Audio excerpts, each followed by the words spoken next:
Welcome to my channel. Just close your eyes and listen. Forgotten Indian king Rana Hammir Singh, the unsung hero of Mewar's revival. In the tapestry of Indian history, where valor and betrayal often intertwined, few tales are as inspiring as that of Rana Hammir Singh of Mewar.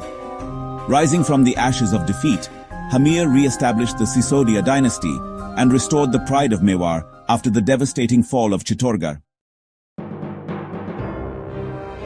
His legacy is not merely one of reclamation, but of unwavering determination, strategic brilliance, and cultural rejuvenation. This is the full saga of a ruler who defied oblivion and reignited the flame of Rajput resistance. In the early 14th century, Revivalist Singh, the then ruler of Mewar, faced the wrath of Alauddin Khilji, the powerful Sultan of Delhi. Tempted by tales of Rani Padmini's beauty, Khilji laid siege to Chittorgarh in 1303 CE. After a prolonged and brutal siege, the fort fell. Rani Padmini and other women committed jauhar, or ritual self-immolation, to avoid dishonor, while the men perished in a futile final battle. The Sisodia dynasty seemed extinguished. Mewar came under the control of the Delhi Sultanate. The cultural and political heart of Rajputana had been silenced, at least for a time. Amidst the despair, a distant relative of the Sisodia clan, Hammir Singh, emerged from exile. Born into a minor branch of the dynasty, Hammir was raised amidst hardship and turmoil.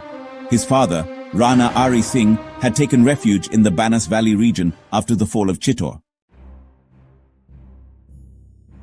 Hammir's childhood was steeped in tales of Rajput valor, cultural pride, and the tragedy of Chittor's fall. Determined to avenge his ancestors and revive Mewar's sovereignty, Hammir began building alliances with local chiefs, feudal lords, and discontented warriors of Rajputana. You know, Hammir proved to be not just a warrior, but also a shrewd strategist.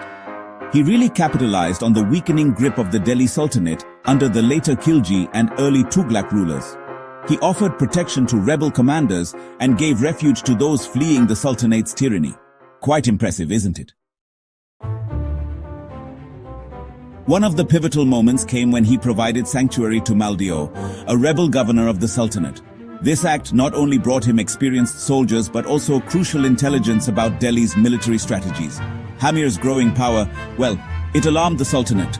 Multiple attempts were made to subdue him, but he successfully defeated Sultanate armies in Gogunda and Mewar's forested frontiers. Amazing, right? So, around 1326 CE, Hammir launched his campaign to reclaim Chittorgarh Fort, the symbolic heart of Mewar. After a series of battles, he successfully expelled the Sultanate's garrison and hoisted the Sisodia flag once again over the legendary fort. With this victory, Hammir formally established the Sisodia dynasty as the ruling house of Mewar. He adopted the title of Rana, initiating the practice for his successors. From this moment, Mewar began its long journey back to power and prominence. Quite a legacy, don't you think? Hammir's reign was not only about warfare. As a ruler, he focused on rebuilding temples destroyed or damaged during earlier invasions, rehabilitating war-torn villages and farmlands, promoting Rajput cultural identity, including patronage of art, music and literature, and establishing an efficient administrative system with feudal lords given defined roles and accountability. He turned Mewar into a bastion of Hindu resistance and a center of cultural resurgence in the northwestern subcontinent. Rana Hammir's most enduring contribution was not just territorial restoration, it was psychological and spiritual rejuvenation. His revival of Mewar inspired future generations of Sisodia rulers, including the legendary Maharana Pratap, who would carry forward the legacy of resistance against the Mughals. He also established a model of Rajput defiance, that loss and exile were not the end, and that dignity and freedom were worth reclaiming at any cost. Rana Hammir ruled until around 1364 CE, after which his son, Kshetra Singh, succeeded him. The foundations laid by Hammir allowed Mewar to survive not only as a political entity, but also as a cultural and martial stronghold in the coming centuries. Though not as celebrated as Maharana Pratap, Hammir remains one of the most crucial figures in the resurgence of Rajputana. While folk songs and regional traditions preserve Hammir's memory, mainstream Indian history often overlooks his achievements. Recent scholarly works and cultural revivals are attempting to reintroduce him into public consciousness.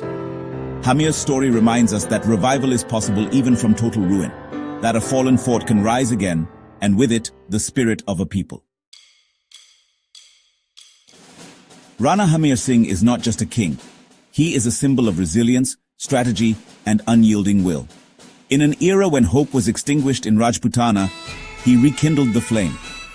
His life is a testament to the truth that legacy is not inherited. It is built, brick by brick, on sacrifice, courage, and the refusal to surrender.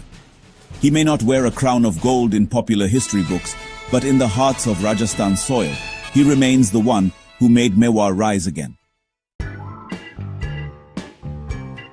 Thank you for listening. Like, share, comment, and subscribe.